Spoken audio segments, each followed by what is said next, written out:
As Canada remembers today, we pause to honor the people who sacrificed everything for our country and to those who continue to dedicate their lives in service of Canada. But does the government do enough to honor and support them? This year, Canadian veterans watched in horror and jumped to action when the Taliban took control of Afghanistan. And on Canadian soil, forces continues to grapple with a misconduct crisis. Can Canada's new National Defence Minister fix the system and put in place a process that is fair for all? We spoke with the Defence Minister Anita Anand following this morning's ceremony at the National War Memorial here in Ottawa. That ceremony was delayed after a suspicious package was identified minutes before the event was set to begin. Minister, thank you for taking the time to talk to us today. I'm going to have to start by asking you about this security threat. You were there. Did you see anything? Was anything obvious to you? Not at all. I was seated in front of the War Memorial, and I heard after the event that there was a security threat and a minor delay, and then the ceremony proceeded.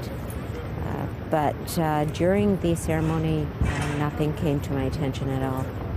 So let me ask you this, Minister Anand. You have been a defense minister for just a little bit over 2 weeks. This, as Afghanistan remains sadly in the news, have you reached out to those veterans from Afghanistan? I've been meeting with veterans and members of the Canadian Armed Forces since I was sworn in as the Minister of National Defence, and I will say that the overwhelming sense I have is a sense of pride for the service that they gave to our country, and I will say that on their part too, there is a deep sense of pride for the service that they gave. And we have to remember that that service led to a whole generation of girls and young women being able to go to school. And there's more work to do in Afghanistan, of course. Our government's committed to getting out 40,000 or more Afghans. We've already begun that work.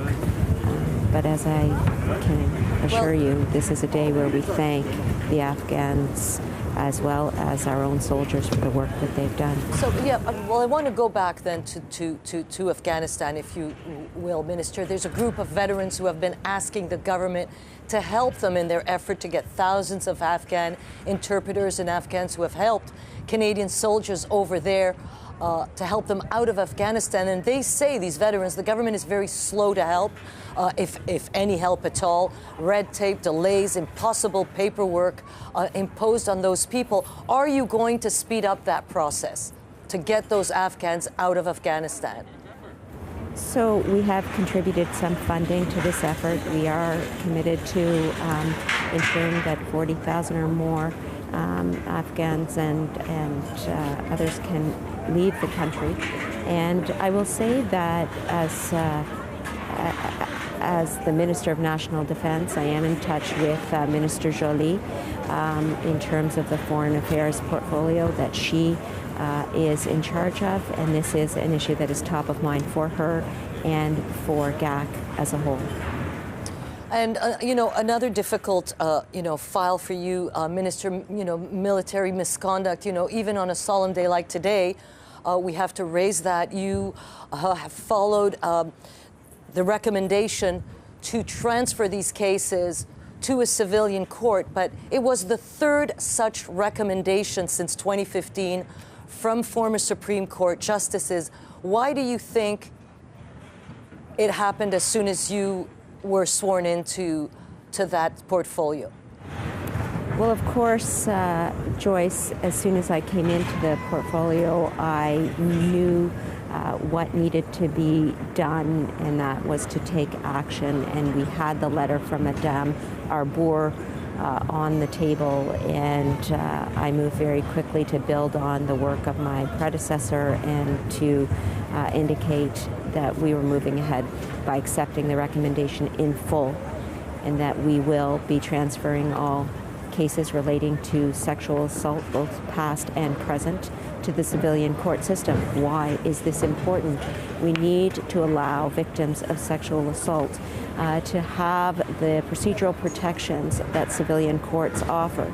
And in particular, we need to remove the conflict of interest that is present when they are tried in the military justice system, that is, being tried by members of the same institution where the sexual misconduct occurred. And by moving to the civilian system, we are able to have those procedural protections in place and the removal of that conflict of interest. But that conflict of interest existed after the first report by Marie Deschamps. She recommended that. Subsequent report by Justice Fish recommended that as well. The third report recommended that as well, Louise Arbour's report. So I'm wondering, why, in your opinion, it took 6 years to implement something that you call a conflict of interest. Why did it take 6 years to do this? So to be clear, it was Mr. Justice Fish's report that came this year that recommended the removal of those sexual assault cases to the civilian court system. And Madame Arbour, in her letter, indicated that she supported recommendation number 68 that we received from Mr. Justice Fish this year. And of course, I see the importance in moving ahead with this recommendation for reasons I just outlined. And I want to stress that we are also working on implementing the recommendations of Madame Deschamps from 2015. And she identified a culture crisis in the Canadian Armed Forces. And that is what Jenny Carignan and the team at D&D are working on every day.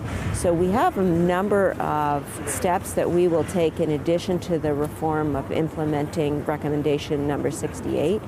We have a long road to travel in this space. And the announcement last week about moving cases to the civilian justice system is just the first such move. But I want to stress that this isn't going to happen overnight. No, I imagine it won't, but Marie Deschamps' recommendation number 8 in 2015 was that.